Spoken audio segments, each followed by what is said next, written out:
Hola, buenas tardes. En la presente clase vamos a analizar los mecanismos de participación ciudadana.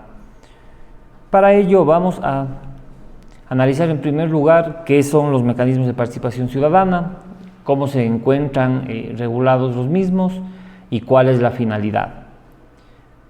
Debemos dar inicio a la presente clase indicando qué es un mecanismo de participación ciudadana. Para ello nos vamos a dirigir al artículo 100 de la Constitución. En este se establece que son medios que nos ayudan a poder materializar la participación democrática. Como es sabido, el Ecuador, según el artículo 1 de la Constitución, es un Estado constitucional, pero también un Estado democrático de derechos y justicia. Entonces, esto va de la mano con el poder, o al hablar de la democracia, ¿no es cierto?, estamos hablando de el poder que tiene el pueblo. Y el mismo artículo 1 nos establece que la soberanía radica en el pueblo, que es del cual emana el poder. Entonces, nosotros tenemos a nuestros gobernantes actuando en representación de nosotros como ciudadanía. Uno de los mecanismos por los cuales se hace efectivo este Estado democrático es por medio del sufragio, en el cual nosotros escogemos en este caso a un presidente, a un asambleísta. Si hablamos ya a nivel seccional, escogemos a un prefecto, a un alcalde, a los miembros de los GATS parroquiales, concejales, entre otras autoridades. Entonces, al nosotros conferir ese poder a cada una de estas autoridades, lo más lógico es que tengamos también la posibilidad de fiscalizar cada una de las acciones que llevan a cabo estas autoridades. Y para ello la Constitución tiene previstos una serie de mecanismos. Como ya referí, el artículo 100 de la Constitución establece los siguientes, sin ser obviamente los únicos que se puedan dar. Tenemos audiencias públicas, tenemos veedurías, tenemos asambleas, cabildos populares, consejos consultivos, observatorios. Cada uno de estos nos sirve para poder abordar y tener una mayor presencia frente a los asuntos de interés que se den en la administración pública. Podemos plantear en primer lugar las audiencias públicas. El artículo 73 de la Ley Orgánica de Participación Ciudadana establece que una audiencia pública es una instancia de participación habilitada por la autoridad responsable. Esto es importante porque permite que la ciudadanía tenga un acercamiento con la autoridad. Como sabemos, muchas de las decisiones que toma una autoridad pública tienen repercusión en la vida de los ciudadanos, independientemente del nivel que tenga esta autoridad.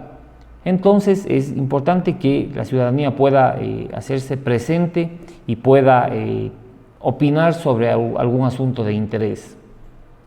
¿Cómo se puede dar la misma? Por medio de iniciativa propia o de la ciudadanía. ¿Y qué es lo que se va a hacer aquí? ¿O para qué sirve esta audiencia pública? Busca atender pronunciamientos o peticiones ciudadanas y para fundamentar decisiones o acciones de gobierno.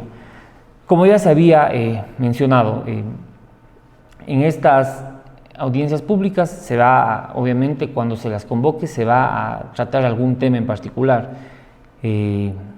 Puede ser por cualquier asunto de la autoridad, de la autoridad pública en este caso. Entonces, y también se puede dar en diversos niveles de gobierno, es decir, esta asamblea pública puede ser convocada, por ejemplo, por un prefecto o por un alcalde o por un GAD parroquial.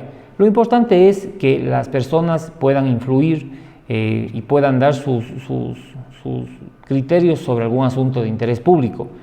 Si hablamos, por ejemplo, de que se va a realizar alguna obra, algún tema que puede tener beneficio para un grupo de personas, pero podría ir en contra quizás de algún otro grupo, entonces obviamente se debe intervenir en este tipo de espacios y poder plantear cualquier observación que se tenga. Otro mecanismo que es inclusive un poco más conocido, es la veeduría. La veeduría se encuentra establecida en el artículo 84 de la Ley Orgánica de Participación Ciudadana. ¿Qué son las veedurías? Estas son modalidades de control social de la gestión de lo público. Pero también se entiende a la veeduría, ¿no es cierto?, como podríamos hablar de un grupo de personas que ejercen algún control social, quizás sobre un concurso, por ejemplo. Algo que se ve bastante cuando hablamos de autoridades, de altas autoridades dentro del Estado ecuatoriano.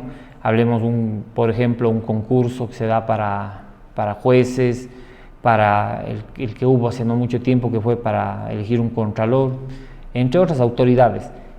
Lo que se busca es que se pueda transparentar cualquier proceso público, más aún si hablamos, por ejemplo, de concursos, pero no es únicamente para tal fin, puede ser para cualquier gestión de lo público. Por medio de ¿qué es lo que se puede hacer? Aquí se puede conocer, informarse, monitorear, opinar, presentar observaciones y pedir una rendición de cuentas de las servidoras y los servidores de las instituciones públicas. ¿Por qué se da esto? Porque las autoridades públicas manejan recursos que son de todas las personas, en este caso de todos los ecuatorianos. Entonces es imprescindible que exista esa transparencia, y eso se puede dar únicamente si las personas pueden monitorear, por ejemplo, lo que está realizando la autoridad, si se le puede pedir que rinda cuentas o que nos permitan opinar sobre las decisiones que se están llevando a cabo. Algo que es bastante sano para un Estado democrático, pero que en algunas circunstancias puede no ser del todo del agrado de la autoridad pública. Siempre dependerá de qué tanta transparencia exista por parte de la autoridad para que exista mayor o menor receptividad sobre estos procesos de fiscalización o de control social. Otro mecanismo que podemos mencionar son las asambleas, que también se dan con bastante frecuencia y en la cual se abordan varios temas. Por ejemplo, uno que se ha dado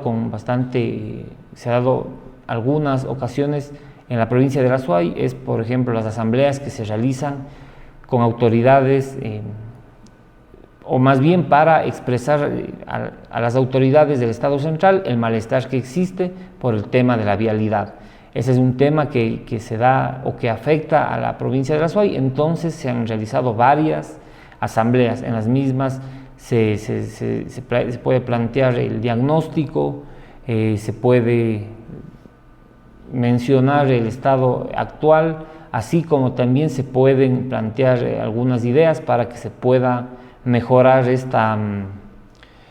estado, ¿no es cierto?, de la vialidad, por ejemplo. Entonces, en esta asamblea ese es uno de los beneficios que se podrían dar. En la misma, inclusive, se pueden abordar diferentes temas igual, con las autoridades públicas. Otro espacio que se puede dar, antes no quisiera dejar pasar un aspecto importante.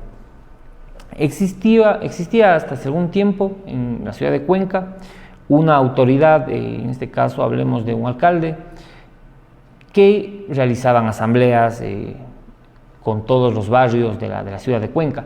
Esto como un ejemplo para que podamos entender cuál es el beneficio.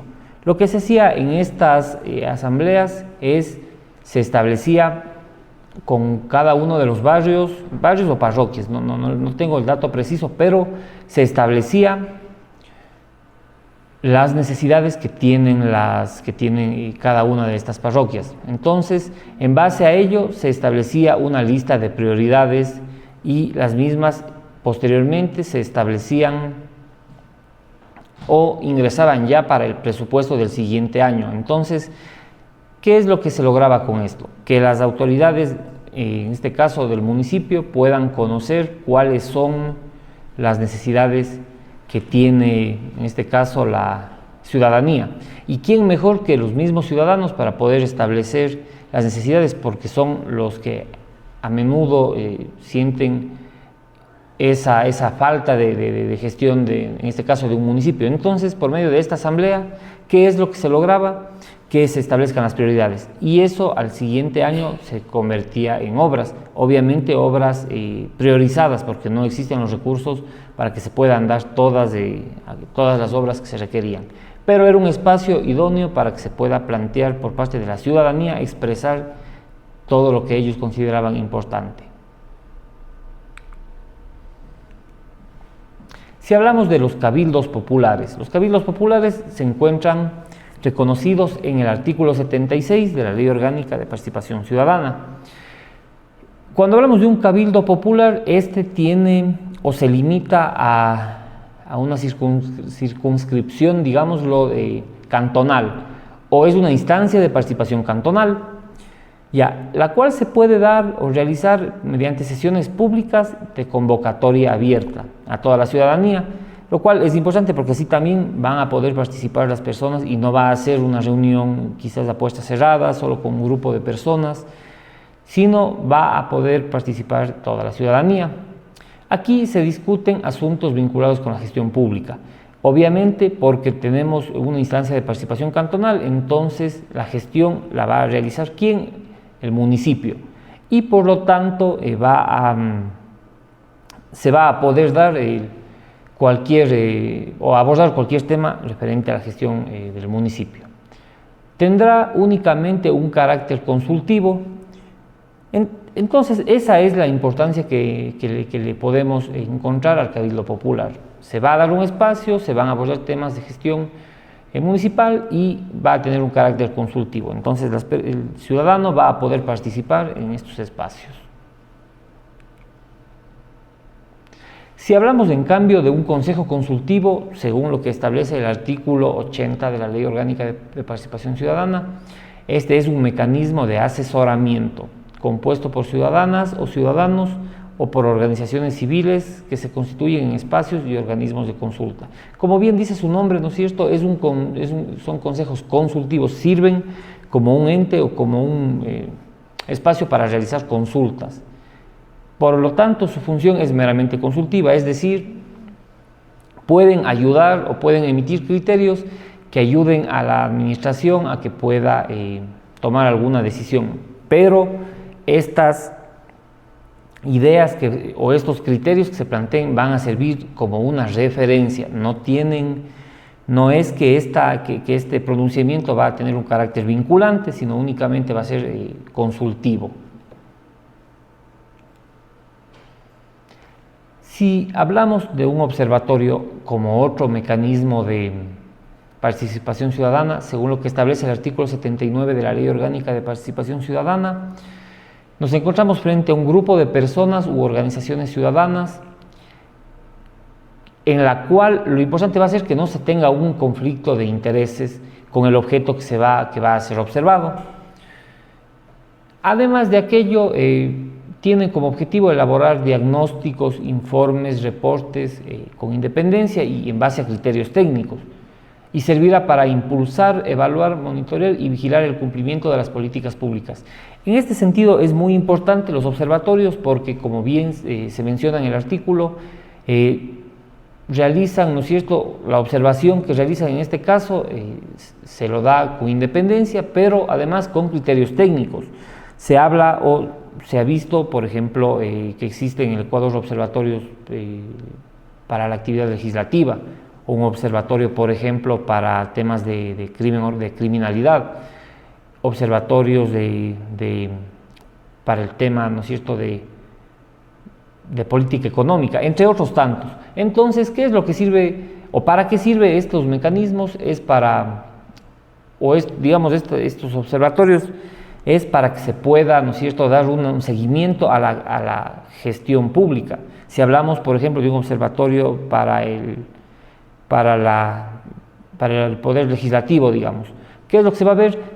El número, por ejemplo, de leyes que está presentando un asambleísta, la calidad, podríamos hablar quizás también de la calidad, y eso va a servir para ir evaluando el trabajo de cada una de estas autoridades. Si tenemos un asambleísta que en sus 4 años de gestión no presenta ningún proyecto de ley, entonces eso al ciudadano le puede servir como un insumo para la siguiente vez, cuando esta persona quiera reelegirse, saber si le da o no le da su voto. Por ejemplo, si hablamos de un observatorio que revise el tema de la seguridad dentro del Estado ecuatoriano, ¿qué es lo que va a hacer? En base igual a criterios técnicos va a poder establecer si es que las medidas que está tomando el Estado central son las idóneas para combatir la criminalidad. Y en caso de que luego de observar esta realidad se llega a la conclusión de que las medidas que se han planteado no son las idóneas, se va a poder cambiar o plantear alguna sugerencia más bien para abordar el problema, por ejemplo, en este caso de la criminalidad. Entre otros tantos, entonces, observatorios podemos encontrar en muchas disciplinas, en muchas áreas dentro de la sociedad, y todas tienen como finalidad emitir estos diagnósticos, estos informes y criterios técnicos, buscando que se pueda, obviamente, mejorar las políticas públicas. Todos los mecanismos que se han mencionado van muy de la mano o buscan que se pueda desarrollar de mejor manera la democracia. Como ya mencionamos en el artículo 1 de la Constitución, estamos hablando de un Estado democrático. Si hablamos de igual manera de la democracia, debe entenderse a la misma desde en sus diferentes formas. Tenemos democracia directa, democracia indirecta, democracia participativa. La democracia directa es, si bien en la teoría sería la mejor para que todos los ciudadanos puedan tomar las decisiones dentro de un Estado, no es menos cierto que es la más difícil de aplicar, porque si se va a tomar una decisión y hablamos de democracia directa, deberían participar en este caso los 17 millones de ecuatorianos, algo que físicamente es imposible. Entonces funciona más desde la retórica o quizás desde la teoría, pero es muy difícil que se pueda dar con frecuencia. Además de los costos que generaría, es bastante difícil que se pueda aplicar. Como una respuesta a aquello se da la democracia indirecta. La democracia indirecta, en cambio, es la que se ejerce por medio de representación. Todos nosotros, cada 4 años, elegimos a un presidente, pero también elegimos asambleístas nacionales, asambleístas por provincias. En otro momento se eligen prefectos, alcaldes, concejales. Todo ello, ¿para qué? Para que estas personas puedan ejercer el poder y desempeñar las funciones a nombre de los ecuatorianos, de cada uno de nosotros. Como ya habíamos dicho, no se puede o no es fácil que se puedan tomar las decisiones por parte de todos los ciudadanos, pero sí se puede, sí es más fácil que se pueda dar esto, por ejemplo, por medio de los 137 asambleístas. Quizás tendrán que hacerlo por medio de consensos, llegar a acuerdos, pero es mucho más fácil que se pueda emitir una ley o una decisión por parte de 137 personas antes que de 17 millones. Para ello también existe la democracia participativa. ¿Qué es lo que se busca con esto? Que el ciudadano se involucre en los asuntos de interés del Estado y de la administración pública. Entonces, existen, ya hemos mencionado, varios mecanismos para que las personas puedan tener intervención en las decisiones importantes. Es importante también abordar de manera o a breves rasgos lo que tiene que ver con el Estado central o los niveles de gobierno. En el Ecuador tenemos nosotros el Estado central, que es básicamente el que tiene que ver con el Ejecutivo, con los ministerios. Tenemos de igual forma los gobiernos autónomos descentralizados, los cuales se entiende que van a gozar. Hablamos de gobierno autónomo descentralizado porque vamos a tener una entidad que va a tener cierta autonomía administrativa, financiera, lo cual se puede cuestionar porque no siempre se cumple. Pero en este caso hablamos del gobierno autónomo descentralizado provincial, o lo que se han conocido tradicionalmente como las prefecturas. Así tenemos también los gobiernos autónomos descentralizados municipales, que son los municipios que ya conocemos todos, así como los gobiernos autónomos descentralizados parroquiales. Esta es la forma en la cual, o estos son los niveles de gobierno que están establecidos según la Constitución ecuatoriana. Cada uno de ellos tiene sus propias competencias que se encuentran establecidas en la Constitución. No podemos olvidar que la Constitución es un instrumento jurídico que organiza el Estado, distribuye el poder y por lo tanto vamos a encontrar en esta Constitución toda la organización del Estado, así como asigna competencias a cada nivel de gobierno, a los funcionarios. Y por ejemplo, si hablamos del Estado central, vamos a revisar según la Constitución, que es el encargado de organizar la seguridad, tanto interna así como externa, hablando por ejemplo de los militares y de la policía. También el Estado central va a ser el que se encargue de manejar las relaciones internacionales. Si hablamos de un gobierno autónomo descentralizado provincial, podríamos hablar de una entidad que tiene entre sus competencias lo que es el riego, ¿no es cierto?, los sistemas de riego para las comunidades, así como el manejo de las vías, que sean obviamente que estén bajo sus competencias, así como actividades agropecuarias. Si hablamos de un gobierno autónomo descentralizado municipal, en cambio, son las entidades que se encargan de organizar lo que son los catastros, manejar la vialidad urbana, entre otras tantas.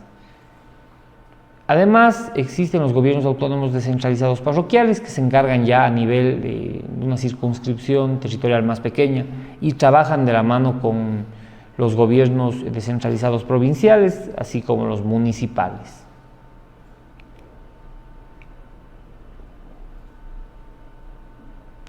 Es importante, previo a hacer las reflexiones del caso, es importante que tengamos claro, como estudiantes de Derecho y futuros profesionales y futuros abogados, cuáles son las competencias que tiene cada uno de los niveles de gobierno.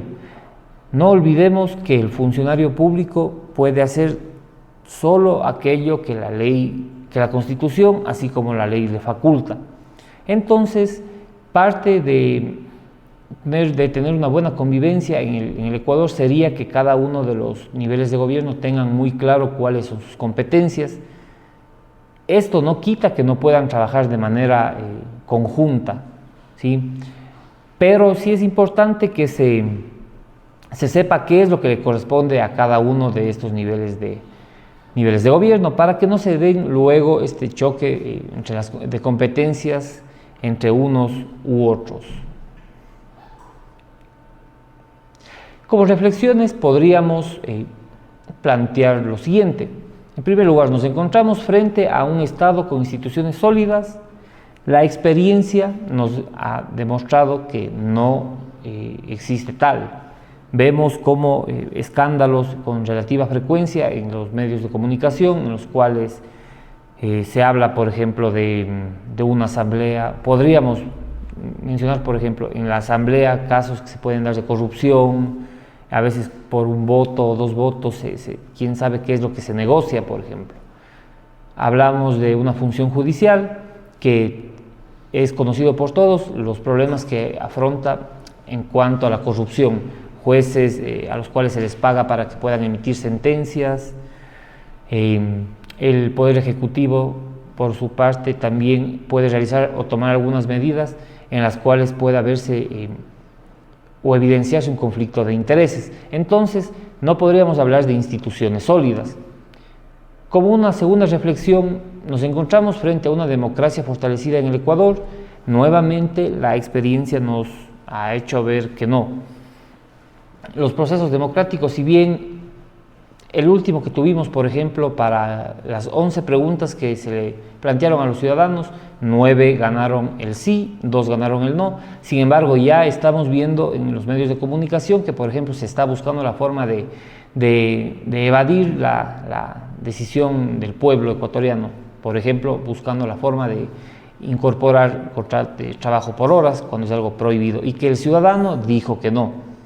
Asimismo, otro caso es mantener el petróleo del Yasuní bajo tierra. Es algo que también el pueblo en otra consulta se planteó que sí quiere que se mantenga bajo tierra, pero hasta el momento se sigue explotando. Entonces, tenemos los mecanismos de democracia en el país, más las autoridades no los respetan. Entonces, no podemos hablar en este caso de una democracia fortalecida.